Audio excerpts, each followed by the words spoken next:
Jesus sat down and he taught his disciples. 9 times, Jesus said, "Blessed are." And the word blessed means good fortune. In fact, beatitude, the word itself, refers to the state of exalted joy. The first joy is for the poor in spirit, for theirs is the kingdom of heaven.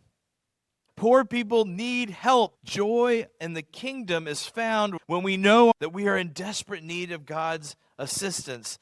The second joy is for those who mourn, for they shall be comforted. It's for those who mourn for their own sin and rebellion against God. They know the true joy of God's gracious rescue. The third beatitude, blessed are the meek, for they shall inherit the earth. What meek means here is humble.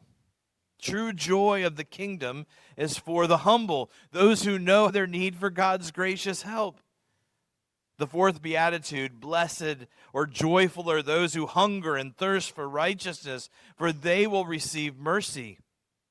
Those who thirst and hunger for a right relationship with God will find it in Jesus. Fifth beatitude, blessed are the merciful, for they shall receive mercy. The joy of the kingdom is found in mercy. Mercy equals compassion. God, in his compassion for us, sent his one and only Son to save us. The sixth beatitude is, blessed are the pure in heart, for they shall see God. There is joy in the kingdom for those who are pure in heart. Purity isn't achieved by our actions. It's received by faith in the finished work of Christ for us. The seventh beatitude, blessed are the peacemakers, for they shall be called sons of God. But Jesus said true joy that is found in being a son or daughter of God comes only in peace and being a peacemaker.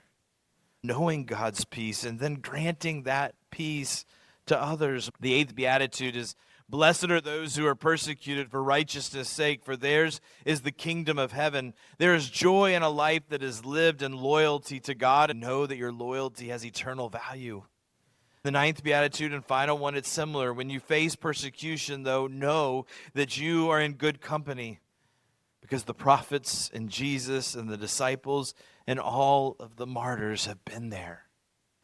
Friends, the Beatitudes are the unbearable demands of the law that are driving us to the cross of Christ.